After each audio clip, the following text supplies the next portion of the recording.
Hello again, everyone. I'm Richard Weil, and I'm the principal and owner of National Restaurant Consultants, and we welcome you into the NRC Helpful Moment number 168. And as always, Mr. Brian Devine from Copline Management, Cafe Fuel. Brian, how are you doing today? Oh, I'm doing great. Beautiful day.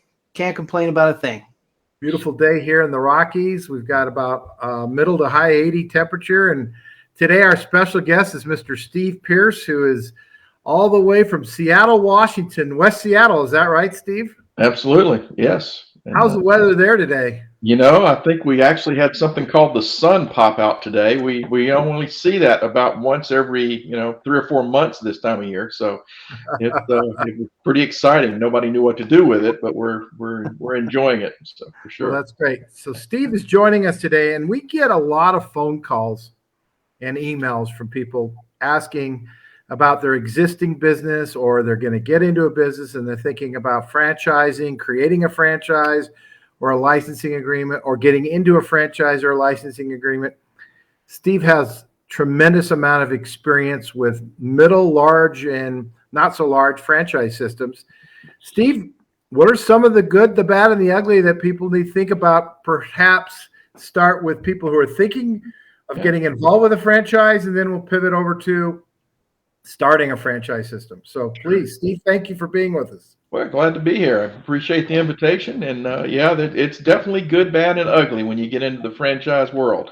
On a good side, the probably the biggest reason somebody should consider it is depending on their level of expertise. You're going to get a playbook. You're going to get a system that you don't have to make all the mistakes. Somebody already did that for you. And if we're not going to learn from somebody else's mistakes, why did they bother to make them? So we really feel like probably the number one thing to me for that system is that you're getting a system, and there's just a lot there, and when it comes to that. But the second thing that really comes with it is you get a tribe, and I've spent years in franchise operations, supporting franchise, building franchise, the whole bit. And the one thing that the restaurant business in general can be is very, very lonely if you're the guy that owns it, because you're making those decisions, you're trying to figure it out, and it's not necessarily the guy down the street that your competitor is going to want to have a conversation about how to fix it. If you've got something going on. We've got some great hospitality associations, and people do, in this day and age, do share a lot more. But it's still, you're already busy, you're already doing things, and you don't have that opportunity near as much when you're not in an organization like this. You get into a franchise organization, and there's a guy he's already been through what you've been through. He you can kind of have a mentorship. You have that group of people that you can rely on, ask a question, and it really works out well. So those between those two things, and probably I could give you a list of a million, but the other really big thing is a franchise typically can pay for itself just in their buying power. If you get into the right restaurant franchise, they have negotiated enough rates and enough contracts with your mainline suppliers that the royalty that you're going to end up paying to the franchisee, he gave it to you, and just being able to buy something at sometimes as much as 20% less than what you can get it, as an independent. Nice. So those are probably my biggest ones. If I added, the next couple would be the support that you get from the franchisor, and that can be a blessing or a curse. But it's the if you're in a good reputable franchise, which by and large they all are at this point. There's a few you got to watch out for, but there's a lot of good regulation out there now that kind of sniffs them out pretty quick. You're going to get a group that's there to support you, from the corporate office. They're out, they're in the field, they're meeting with you, they're benchmarking, they're giving you all that information that, again, you're just not going to get as an independent. You just don't. Um, so those, and then finally, the fact is if you're in a franchise, they've built a reputation. You wouldn't have bought it if you didn't think they were a good organization, and more than likely, there's going to be others customer base, the whole bit that has a positive. So, you've got those things that kind of mitigate your risk in some respects. You start doing something independently, and you might be making a great product, and it's going to be easy. But as you're learning, you can make some mistakes, you can do things here and there, but you get into a system like this, you've already got that volume, you've got that goodwill that's been built that you're not having to build yourself right off the bat. That makes a lot of sense. Yeah. How about a quick overview that if you've got an existing system and you think that you want to possibly franchise it or license it out, give us a couple minutes of what that might look like and how somebody might want to start even thinking about that.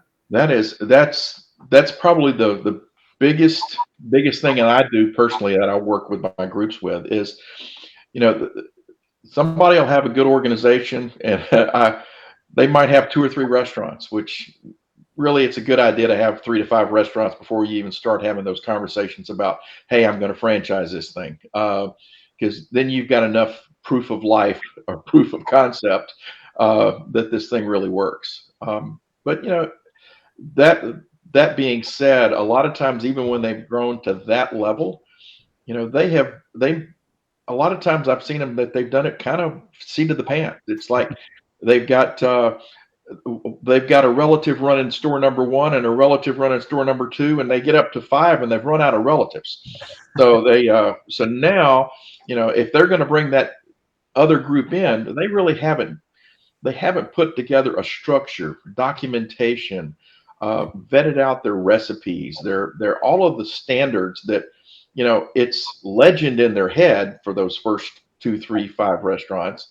But now when they're trying to communicate that to the rest of the world, they really haven't done a good job of building that structure and building that documentation where the playbook actually exists. That's the first one. And then the second one is, it's great. They're going to pay me a royalty. They're going to pay me a big franchise fee. But what they don't realize is that there's an expectation that you're going to show up on my door and you're going to help me get my store open. You're going to show up every couple of months, every month, depending on what kind of setup it is. And you're going to be there to, hey, by the way, you need help here. What can I do there? Not to mention, the weekly, if not daily phone calls to be there to support. Those are the 2 things that the emerging brands sometimes miss the boat on. They don't realize how much work that is. I mean, yeah, it's great to think about that 5, 6, 7% royalty coming in and that big fee you're going to get, for that original franchise fee. But by the way, it is eaten up really, really quick. So it's there's a lot more work to being in a franchise organization than you realize. Yeah. And I always say the word, is your concept replicatable? Mm-hmm. Is it replicatable by the lowest common denominator of who your franchisee is going to be? And I really think that is the one really simple question. Mm-hmm. And not all this is true, but great operators don't necessarily make great franchisors. They're very different. Very different. Yeah, that's one of those cons that's in there. We talked about the good, the bad, and the ugly. Well, the bad is you join a franchise system, there are rules and regulations. You don't get to just create what you want to create, and so it can be limiting to somebody that is not quite used to that kind of operation. So that's another thing is that they can make a mistake that can hurt the rest of the brand. So we talked about goodwill. Well, there's, I guess you'd call it bad will. If somebody goes out there and has a food poisoning outbreak or something of that nature, I'm up here in Seattle, and we may remember it, but probably a lot of the people that are listening don't. But probably 25, 30 years ago, a big fast food chain up here had a big E. coli outbreak, and several children passed away, and it almost tanked that entire. Well, and that brand, honestly, I don't think that brand's ever been the same. Really, I agree with you. And we're not going to name the brand, but I think you're right, Steve. There's a lot of things that when you say the brand, I'm going to pivot to Brian because that's what he does. He's all about branding. Brian, can you add a few things for us today? Yeah, this is always a fun topic, and it brings up an interesting story that I want to share, because one thing that I always recommend is that if no matter what the size of the franchise that you're looking at or considering getting involved with, make sure that the marketing that they have in place is accountable. And you would be shocked at how big, huge franchises don't have accountable marketing, and it really just costs you money. And the story that I have is that we were actually in talks with a huge chicken chain. I'll just leave it at that. And we got pretty far down the road, but then the major firm that was doing all their marketing said, well, we already have that in place. They weren't actually doing any of the work that we were laying out. So we lit a fire under them. So we didn't get the work, but they went from they're paying this fee to this huge marketing firm for nothing to, oh yeah, well, if we actually do something with it, and they held them accountable, it started to work. They did everything we said they're supposed to do, and it had a huge effect. Yeah. So just make sure that either A, you have something that's accountable so that you can say, hey, I want this, and I want to know all this tracking. I want to know I'm building my list. Or if that's not possible, then make sure that you can do your own. Yeah. Right? Because as long as you're using all the images and quality and all that, if you can do your own that's accountable, then it can be extremely effective. But it was just a really interesting story. It was a huge chain, and they weren't doing any of the work they were hired to do because, they're just taking the money and didn't have to do anything for it because nobody was checking. So I always like to make sure that that whatever the franchise, no matter how big or small, make sure that you're looking at all those little pieces. And as the marketing guy, I recommend that you look at the marketing side and make sure that it's going to work. And if you don't know, get in touch with us. We'll tell you. That's right. And you know what? It's the easiest thing in the world.